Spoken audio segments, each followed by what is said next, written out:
So let's say that you have a great LARP that you want to be a part of, you've got the weapons and equipment that you're interested in possibly using, and you've even got yourself a well-crafted character. Well, how do you get into roleplay? Combat and boffer combat seems really easy to get into, the arts and sciences, probably a little easier too. But how do you go on ahead and get into roleplay? Well, that's what we're going to talk about today here on Caddock's Castle.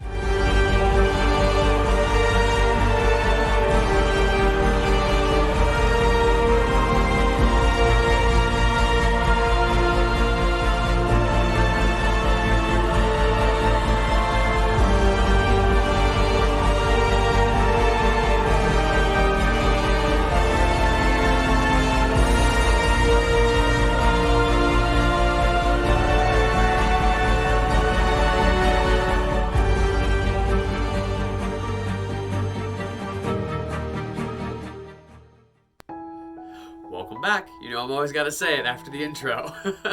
So let's talk about roleplay. What it is, how you get into it, now that you've crafted a character, now that you have a basic understanding of the rules of Amtgard or whatever LARP you're a part of, because this video in particular can be used for any LARP that you kind of find yourself in. Once again, Daggerhair Darkon, Dystopia Rising, Nero Alliance, there's a couple basic things here that translate across any kind of boffer LARP and also parlor LARPs as well, such as Vampire and Acute Fuff, a couple other things as well. So, how do you get started in the world of roleplay? Well, one of the best things I can tell you as an acting professor, one of the best things I tell my students is this. The first place you start with acting is with breath. You take that breath. That's the first thing.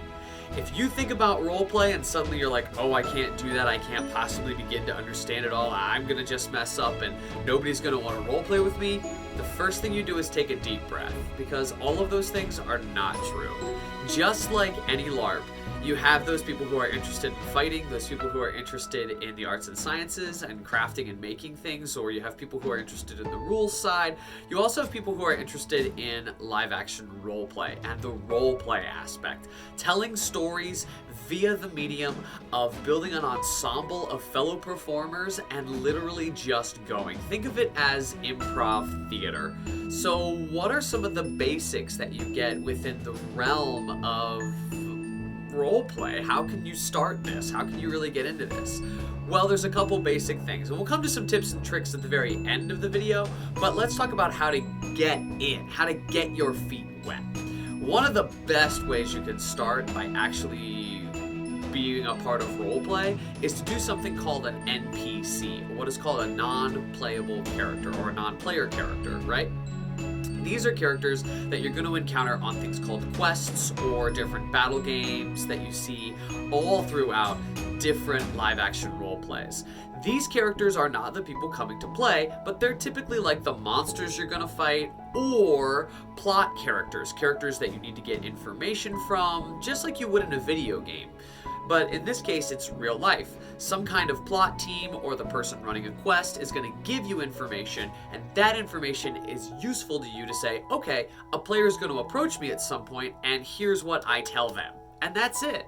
You know, it's really easy. Or they're going to say, you're a goblin, and you have this much armor. Go just start hitting people, and when you die, come back here. That's great, and that totally gives you a thing to go, wait, how would a goblin act? How would they, if you do like a body, breath, energy kind of thing, it's like, how do they move? And then maybe they got like a real nasally voice. Yeah, I'm a goblin. And then they get this energy. They gotta get bouncy. Yeah, that might be something that's really fun to do, and then you go out and start to actually fight people that particular way. That's role play. That's it. It's that easy to get into. Another way you can do this is to go on ahead and find a seasoned role player within your local group, whether that be your park, your kingdom, whether that be anyone in particular that you trust. It even can be somebody from a different game, and say to them, hey, how do I start getting into roleplay? And how do I really start embodying a character and starting to do that? They're going to give you a lot of tips and tricks that are more colloquial for you to get into that particular game, and they might have a bit of cross-game experience to say, this game, this is the best way to get into roleplay, this is another way, this is another way. Talk to those local experts in your area that really kind of give you the best advantage for having a better understanding of roleplay. And the next thing is to think about, if there's a story you want to tell it. Find a group of people and say, I want to tell this story, and how can we do this? And if you're the centerpiece of that story, great. You did the work. You've done the idea, you've got the story, and you've got the people together. You become a director of a little tiny production, of which you're also the star. That's so much fun, because then you'll get a chance to do that for somebody else's story. Especially once you start really getting into roleplay, trust me, you're going to be looking for other stories either to be a part of, or to go ahead and keep your story going as well. It's a lot of fun. But let's talk a little bit about safety within roleplay. Roleplay, just like combat, can be very, very dangerous, both physically and emotionally. So it's really important to make sure that you take care of yourself and your fellow players as well. One of the best things to do is to keep your physical distance, right? Always make sure that you are not making physical contact with another player.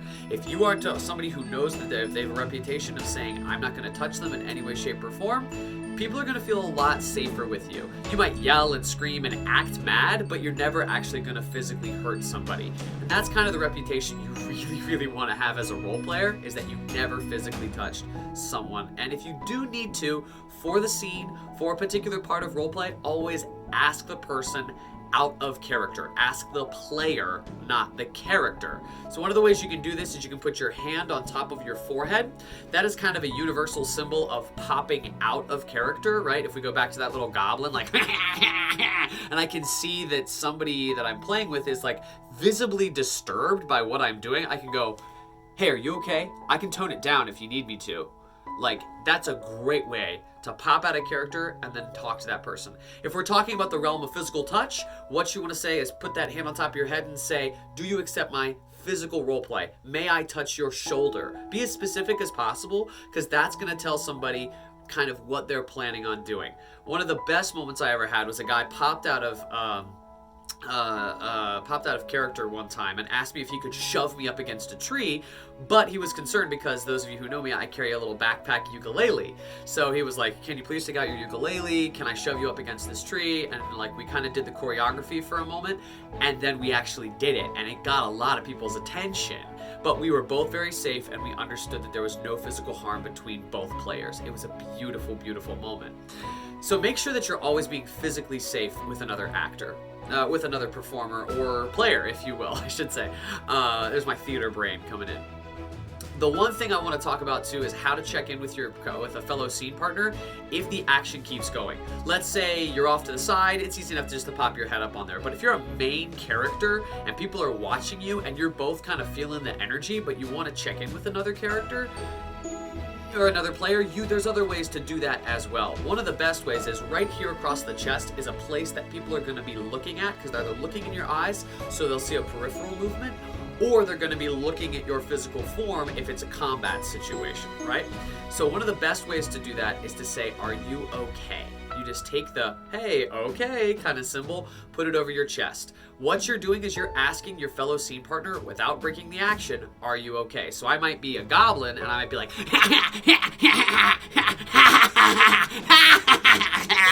you know, I'm still that kind of chuckly evil goblin, but I'm asking the other players, are you okay? It looks weird, but it is a metagaming way to say, hey, everything's okay.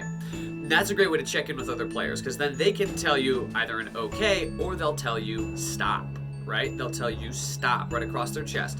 Not a stop out here, like that. That could be, you know, that could be a character. Stop right there, goblin, kind of thing, right? But across your chest, almost like a diagonal line, tells that person, no, I'm not good, I need to stop. And that's the moment when you can throw this up on top of the head and you can say what needs to happen, or drop the scene entirely and continue on from there, right?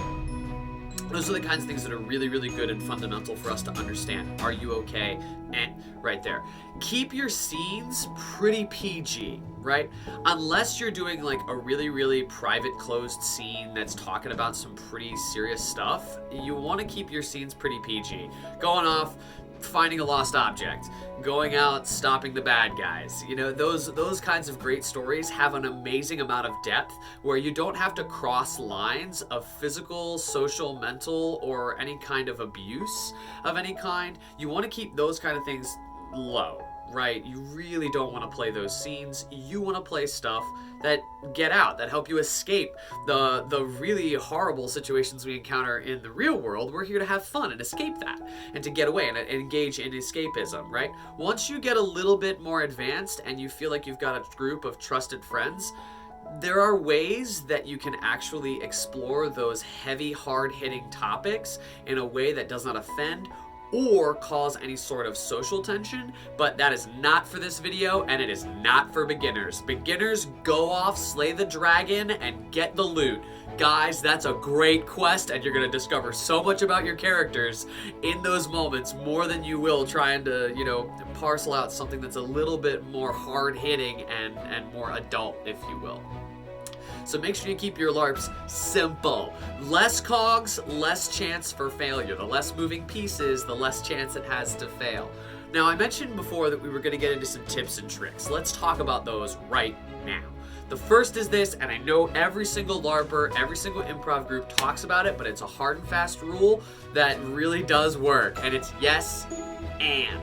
Always yes and. At the start, always accept an offer with a yes and. It's like the goblin comes up to you and says, "Ha! We're gonna go ahead and take all your money! Yes! And over my dead body." You know what I mean? That's a yes and. Not today, right? You know, we're gonna fight you kind of goblins, those kind of things, right? That kind of stuff is really, really fun. That's a yes and. Doesn't ignore what the person said, and it gives you guys somewhere to go, because that's literally what we do within the world of roleplay. Is we're starting to tell these stories collaboratively as an ensemble, but to do that, everybody has to be heard and everybody has to have a voice, right? If it's a situation in which you find yourself kind of uncomfortable, again, go back to popping out of the scene or saying, "Stop, I am not okay," kind of thing. Those are great ways to pop out of that.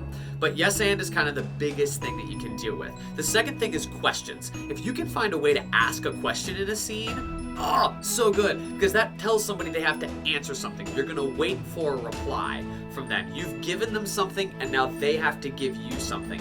And it becomes this volley back and forth between the person who's in the scene with you and yourself. Boop, boop, boop, boop, boop, boop, going back and forth. And the last bit of quick advice that I have for you as a role player is make your scene partner look good. Make them look good. Oh, yes. Give them compliments. Even if it's a backhanded, snarky one, right? You know, "Oh, I see that the Lord has come back after he has preened his hair." Because you notice that the player took time to really take care of their hair. You can then say, "Oh yeah, I noticed that you did your hair and you did such a good job," like after the scene's over. But use that kind of information to say you notice and acknowledge what the player and or character is doing to reinforce something that's really, really good about that character, right? The other part of this is really making sure that if somebody does something, you don't just ignore it. Somebody drops their sword in the middle of combat, rather than being like, "Pick up your sword, you maggot." It's like you can throw yourself in front of them to defend them for a moment and be like, "You got this." You know what I mean? That's encouraging and uplifting. And only you can find the way that you can make an encouraging, uplifting kind of way for your character to interact with another character. Only you can do that, because I'm not your characters. I don't know what they're going to do or how they're going to function, what they do, okay?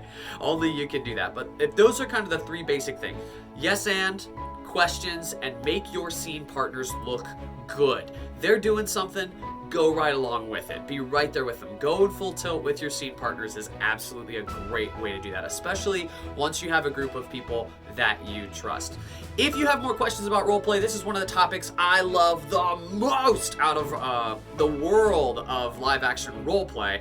My favorite has to be roleplay. If you have other questions, totally go on the Caddock's Castle Facebook page and hit up those questions. questions. Start asking. And if I don't know the answer, I will try to direct you to people who can possibly answer questions about roleplay, because it is one of the most fun, dynamic, creative ways to do stuff. Final note on that too. We've only talked about physical roleplay today here on Caddock's Castle. There's also an internet side, or a side that talks about how you can actually do roleplay over the internet via Facebook groups or Discord or chat rooms or other things like that. Those are great and absolutely wonderful and allow you to kind of push the boundaries of reality when you're talking about a high fantasy world with magic, or maybe something a little more low fantasy but has like zombies or something like that, or werewolves or whatever. You can really kind of push the boundaries there with like the imagination that really kind of you get limited with in the physical world. But that's something we'll cover at another time at all. These are for the physical, real world. You guys are awesome. Thank you so much. Keep role playing, and as always, do gooder.